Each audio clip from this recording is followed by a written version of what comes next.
सुरू होणारच आहे आपला। आणि श्रावण म्हटलं म्हणजे आपले पूजा पाठ शॉपिंग सर्व चालूच असतं, म्हणजे खूपच एक्साइटिंग महिना असतो हा आपल्या लेडीजसाठी। तर मग मी थोडीशी श्रावणाची खरेदी केलेली आहे, तर तीच मी तुम्हाला आज दाखवणार आहे। ही रुद्राक्ष माळा घेतलेली आहे मी, ही प्युअर सर्टिफाईड घेतलेली आहे मी। हे बघा त्याचं सर्टिफिकेट आहे इथे हे। आणि ही जवळजवळ 108 मण्यांची आहे।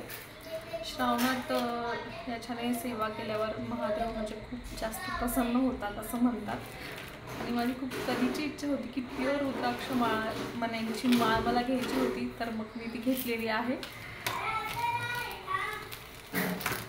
आणि मी घेतलेला आहे हा दिवा, हा चक्र दिवा, शंख दिवा आहे हा।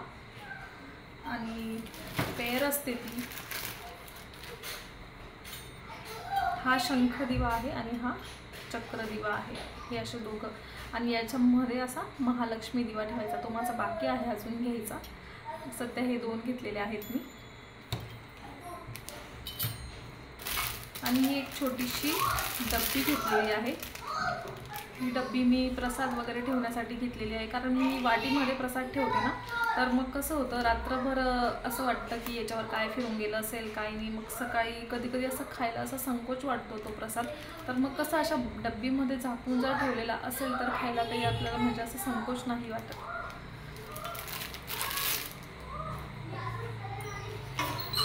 आणि मी घेतलेली आहे ही प्लेट, खूप सुंदर आहे ही, खूप हेवी आहे। आणि याचा नंबर आहे 10, म्हणजे खूप छोटीही नाही आणि खूप मोठीही नाही आहे, आणि खूप अशी हेवी आहे। आणि याच्यापेक्षा जी मोठी साईज होती ना त्याचा असा पत्रा लागायचा, म्हणजे असा हलायची ती अशी हाताने अशी हलायची ती, ही खूप अशी मजबूत वाटते। त्याच्यामुळे मग मी हीच घेतली। म्हणजे मी ठरवलं होतं की थोडी मोठ्या साईजची घेईन मी असं, पण मग मला तिथे गेल्यानंतर ही साईज पण हीच आवडली आणि असं हालत वगैरे नव्हतं, काही मजबूत वाटत होतं, म्हणून मग मी हेच घेतलं। आणि लगेचच इथे मी माझ्या मिस्टरांचं नावही टाकून घेतलेलं आहे, डॉक्टर पिनाकिनी करके। आणि त्याचबरोबर मी हे आपलं श्रावण स्पेशल आहे हे घेतलेलं आहे, महादेवाच्या पिंडीवर अभिषेक करण्यासाठी। म्हणजे खूप खूप खूप छान गोष्ट आहे ही। तर हे आहे पुढचं, याला गोमुख म्हणता। आणि हा जो आकार असा गाईच्या किंवा मग नंदी बैलाच्या शिंगासारखा आहे, त्याच्यामुळे याला गोमुख श्रृंगी असे म्हणतात। तर पहिल्या जमान्यामध्ये नंदी बैलाचं शिंग असं आपोआप म्हणजे जेव्हा तुटून जायचं किंवा गळून जायचं वगैरे असं ना, तर मग त्याच्यापासून ती बनवली जायची।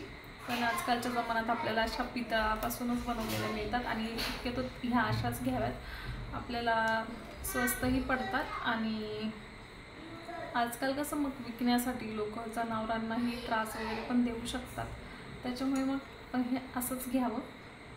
याच्यामध्ये तुम्ही पाणी दूध पंचामृत ज्या पण गोष्टीने तुम्हाला महादेवावर अभिषेक करायचा असेल ते यात ॲड करायचं, आणि मग हा असा डायरेक्ट त्याच्यावर अभिषेक करायचा।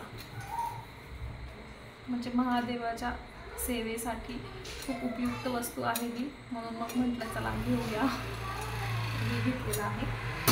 आणि हो, अजून एक वस्तू आहे, पूजेशी रिलेटेड नाही आहे ती, असंच आपल्या किचनसाठी आहे। हा छोटूसा एक खलबत्ता घेतला आहे। मला असे वेगवेगळ्या प्रकारचे म्हणजे खलबत्त्यांचं कलेक्शन करायला मला खूप आवडतं।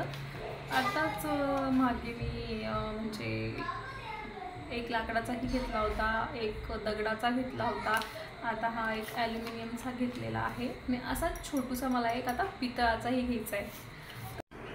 आणि येतानाच थोडे 5-7 दिवस पुरतील असे गजरे आणि फ्लावर्सही घेऊन आली होती मी।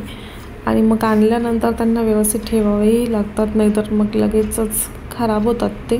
तर मग अशा एअरटाईट कंटेनरमध्ये मग मी खाली एखादा कॉटनचा कपडा टाकून त्याच्यावर हे गजरे किंवा मग फ्लावर्स टाकून घेते, आणि किंवा मग खाली टिश्यू पेपर घालते, आणि मग वरून पण टिश्यू पेपरच घालायचा, आणि मग त्याला झाकून ठेवून द्यायचं, किंवा मग असंच वर त्याच कपडाने त्याला छान झाकून द्यायचं। म्हणजे मग त्याच्यामध्ये ते झाकणाच्या खाली जे पाणी जमतं ते सगळं त्या फुलांना नाही लागत, ते अशा प्रकारे टिकतात जवळजवळ 7-8 दिवस। इतके दिवस पुरत नाही आपल्याला, ते यूज होऊन जातात तोपर्यंत।